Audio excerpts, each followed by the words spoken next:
right? Now, the first topic, right? The first topic that you can see in your syllabus, that is understanding public policy. And certainly this is something which one would be doing when one is introduced to a discipline which one may not be familiar with, or even if you are familiar, then you are trying to study it as a part of your academic program, right? So you must have come across this term public policy or policy.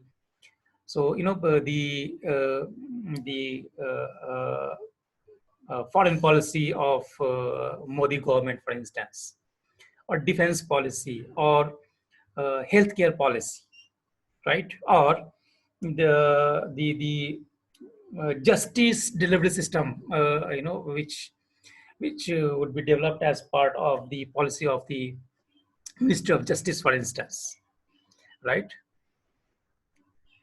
So the point I'm trying to highlight, the point I'm trying to make is that the term itself may be familiar to you, but when we introduce the subject, we need to do it in a systematic manner, wherein it becomes worth studying in a manner which would be useful as part of your academic program, right? So this is what we'll do in the first unit. That's understanding public policy. So therein I will try to explain to you the different meanings of public policy, how public policy has been defined, right? How public policy would be understood as different from other kinds of policies.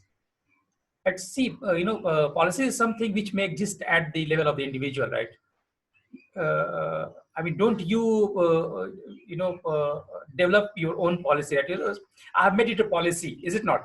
So, during your informal interaction with your friends or in family, you might have uttered these words. Right? I have made it a policy now, right? Say, for instance,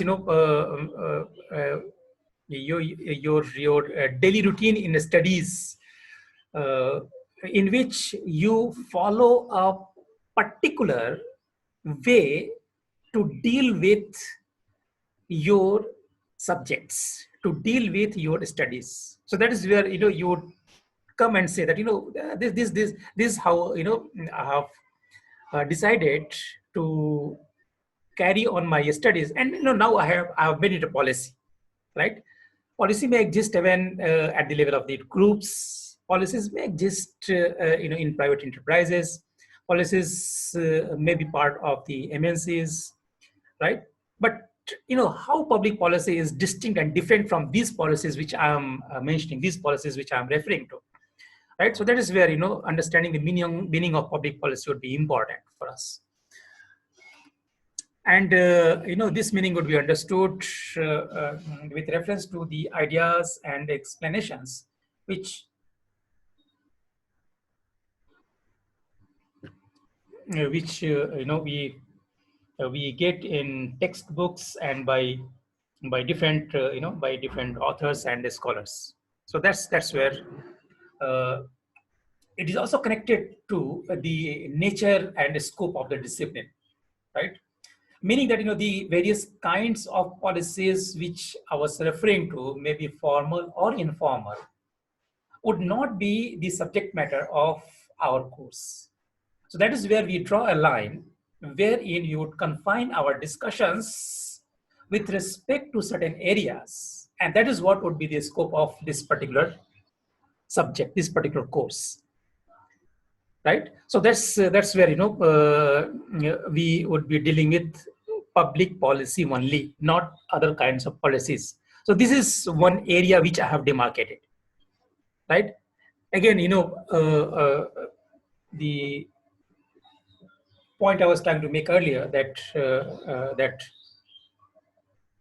this would be done with reference to the ideas of some individual scholars or academicians or thinkers. So therein, people like Harold Laswell, he becomes important. right? Thomas Dye, for instance, or William Jenkins, for instance, right? They become important, and they are part of your syllabus. So we will try to understand the way they define public policy, the way they understand the whole cycle of policy, right? Whole cycle of policy, and how uh, policies can be analyzed, evaluated, and how there can be some kind of mid-course correction in terms of improvising upon the policies of the government, right?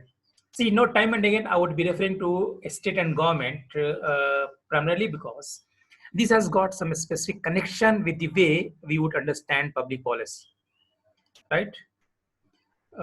The other details would come later. The other explanations pertaining to the subject would come later, but let me add here that whenever we refer to a policy, right, then we mean the actions of the government. So that is where I keep coming back to government and state time and again. The way Thomas Dye, he defined that, whatever the government chooses to do or not to do, that's what is public policy is concerned with, right? So, that's what we would try doing in terms of understanding the discipline, the scope, and the nature of the subject, right? And again, the last part of the discussion in this unit would focus on should public policy be considered or treated as science, right? Again, that is something which would be very interesting because when Harold Laswell he wrote a paper, he wrote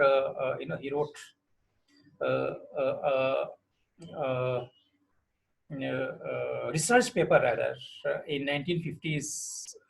Therein he claimed that public policy is a science. So that is where the discipline or the subject should be treated as science, right? So what were his claims? On what grounds he claimed that it should be treated as science, right? So that's where you find some kind of background to the discipline, some kind of background to the subject, right?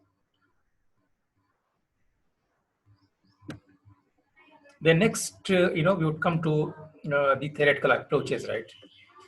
Now, theoretical approaches, they are important. Theoretical approaches, they are very much theoretical approaches. They are very much significant for us to understand any discipline because they are a kind of ready-made reference to connect with what we are trying to understand, to connect with what we are trying to know, right? So that is a theoretical background that would be important. And in the light of the theoretical background, we would understand that why a particular policy would be made and why a particular policy why a particular policy which might have been in place, would be rejected, rejected by the government, would not be accepted by the government.